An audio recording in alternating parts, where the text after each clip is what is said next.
Okay, last topic of the week. Happy Friday, everybody. Welcome to Coffee Talk. I'm not going to talk at all next week because I'm on annual leave. So the topic today is how do you know whether you're suited for microblading or whether you are a blade and shade technique candidate.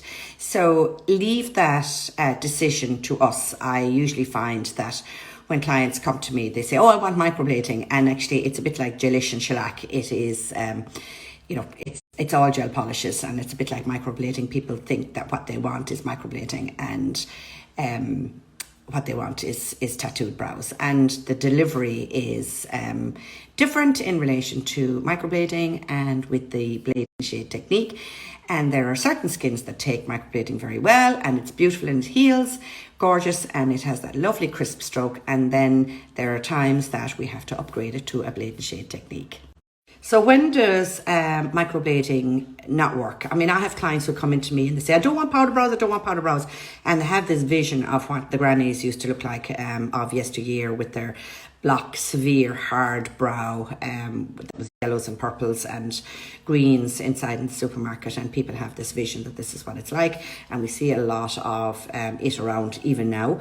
But, leave that decision to us as the professionals, because particularly if you have oily skin or if you have skin that's over the age of 50, it's very probable that we will probably say to you, listen, we'll start with microblading if that's what you really want, but we may have to upgrade it to a blade and shade technique. And like microblading is very natural, and it's very natural on young skins, and it's also beautiful and natural on people who have some brow hair. But for people who have no brow hair, we would have to abandon it because of people with oily skins. The strokes tend to blur out.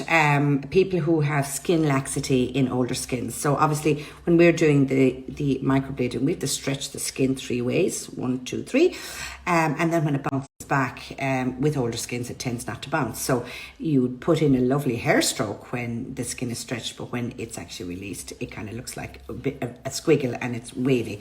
And anybody who's over the age of 50, 60, depending on their skin, then we would actually say to them, listen, microblading really is not suitable for you. You'd be better off with the blade and shade technique. And what we do in blade and shade technique is that we use a machine, and it's a kind of a dotting tool in it, and we dilute the colour so that it has a lovely, soft, pretty effect. So it looks fairly full on when it's done for a day or two, and it heals off to a lovely soft brow. So it's all about trusting the person who you are going to. And yes, I usually recommend that anybody who comes to me first, try microblading first. And then at step 2, when we observe the healing, if it's very patchy or if it just doesn't look like as if your skin has received the microblading very well, then we'll upgrade you to a blade and shade technique at step 2. So sometimes clients freak out and they go, oh, I don't want a powder brow, I don't want a powder brow. And I can understand that, but you just got to trust us on this one.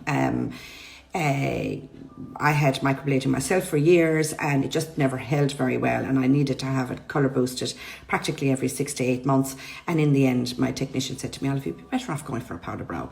And I go for a dark colour anyway, but this is probably one of the darkest colours. Not everybody would take that colour, and I would always suggest that you go for a mid-brown, not as dark as I would, but I love my dark brow, but I wouldn't be giving that to you. Won't be getting the brow that your grandma has. The technologies and the modalities, they have actually changed so much, particularly in the last 10 years. And so have the pigments as well, and the education and techniques. And this is what we're using right now. So if we mention the word blade and shade technique, don't have your eyes out on stalks. It's because we think that this would be a better result for you. And it heals off. Yes, it's very dark initially for the first day or two. It's very dark and you kind of think, oh my God, I did the wrong thing. And then over the next couple of days after that, it softens hugely. And then it takes a full 30 days to actually soften to its true form. And oftentimes people come back to me for their refining step and they say, do you know what, if I could go a bit darker. So there you go. Microblading is not suitable for all skin types, and we will advise you accordingly as we actually take the steps with you. So oftentimes people look at our booking form and they actually see offering microblading on the booking form, and Nurse Aisling is offering micropigmentation. The end result is the same. It's just the delivery is different. And so I can't put Ashling's booking as microblading because she doesn't use the microblading tool. Have I got one here? I haven't. She uses a hair stroke technique by machine. So it's still hair stroke technique. But even she, at some point, goes to people, particularly those who have skin that are unsuitable for the hair stroke technique, and she can do a full U-turn around, as can I, and say, listen, I really don't think that my hair stroke technique is going to suit you. It's not going to look very pretty. I think this is a better technique for you, and we'll advise you accordingly. Listen, once the shape is right, everything else falls into place. Do you care whether it's hair stroke technique or whether it's a light powder fill? Once the shape is right, everything is brilliant then after that. So be prepared for a turnaround.